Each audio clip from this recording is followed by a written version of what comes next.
Andrew McCart, IFLTV. Lewis Crocker, IBF World Champion. How's that sound? Oh, amazing. Where's the belt? Amazing. Like, I always visualise, like, hearing my name, do you know, when it says, like, on the new, and, like, to hear, like, the scorecards, because I knew it was a close fight, but I knew, like, with the 2 knockdowns and stuff, and when they said 114, 113 at the end, split decision, it's just in my head, I was like, from Belfast, and once I said from Belfast, man, that was like, wow, mate, that was you couldn't write that script. Do you know what I mean? I'm about to pinch myself to wake up, like, because this is a dream. Oh, split decision and split opinion.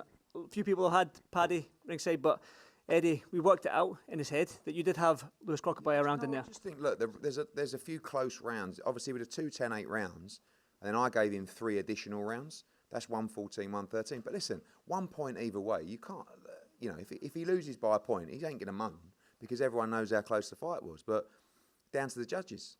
And you know, luckily for Lewis and thankfully for the people, they went with Lewis Crocker, and he's the new world champion. And tonight his life changes forever. Lewis, do you remember Ulster Hall when you were like 6-0 or something like that? And I mentioned Conor Benn to you, and you went, yeah, maybe one day. Well, you called him out, you've got a world title. That's closer than what we thought back then all them years ago. Yeah, for sure. You know, like, I never thought I would get the Ben fight because, like, I'd nothing like the bargain ship was. But now, obviously, like, Ben's the biggest name, like, domestically at the 147 division. But, you know, now I have the bargaining chip. I'm the world champion now. So I think it's a superstar fight to make. You know, it'll be pure entertainment from the get-go. But 147, there's so many big fights out there, like Addy said, so I'm ready for them all. You know who can make that Conor Benn fight? Yeah. It's a massive fight. I mean, look, he's got Eubank on November 15th at middleweight, but he will return to welterweight to try and win a world title. And by the way, styles make fights. That's an electric fight. I mean, I think there's so much more to come from Lewis Crocker. That was a cagey fight tonight. I actually thought, like, in the 6th round, I mean, Paddy done so well to come through that left hook. It was that shot would have flatlined most welterweights. And just in that 6th, maybe he should have stepped on the gas a little bit. But it's hard because they had a game plan. And it was working at times, you know, and from that point, Paddy had to chase the fight. And he did bank a lot of rounds, you know. But, yeah, look, not just Conor Benn, but Devin Haney, Ryan Garcia, Teofimo Lopez, Rody Romero would be a unification, you know. So he's got the ability now. You can travel for big fights, Vegas or O2, or you can do it here.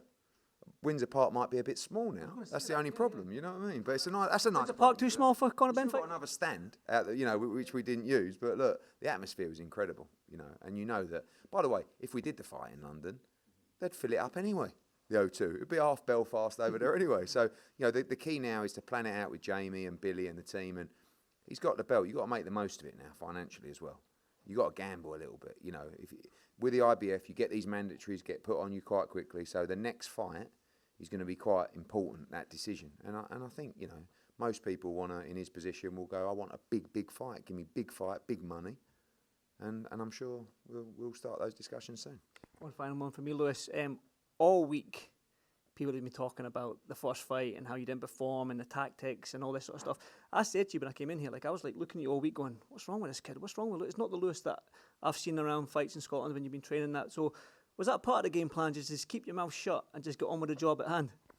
I knew, you know, everyone saying, like, oh, he looks nervous. No, like, I said yesterday at the weigh-in, I was like, do I look nervous to you? I think I played everything perfect this week. So mind games? Absolutely. Do you know what, when we went out to, like, touch gloves and stuff, he said, no excuses. Do you know, like, still getting, once I dropped him, I remember going back and say, oh, he's quiet now. Do you know what I mean? And I was sticking to my game plan and stuff, so nothing fazed me this week. And I proved everyone wrong, and I'm a world champion. Well, final one in from both of you is that Belfast crowd. Talk to me about it. How amazing was that? Well, always been amazing. Always been amazing. You know, and the reason that we're here is because of Belfast and because of Lewis Crocker. And, you know, he owes them big time, and now they owe him big time as well because he's done the business. Belfast has a new world champion. And like I said all along, in the welterweight division. And we could do something crazy over here, really, really crazy. So it's going to take a while to sink in. But it's a massive, massive moment for boxing in Belfast and Northern Ireland. You've got the press to go to Lewis and Eddie, so thank you so much. Well done, and I'll catch you in the next one, brother. Thank you very much. Thank you.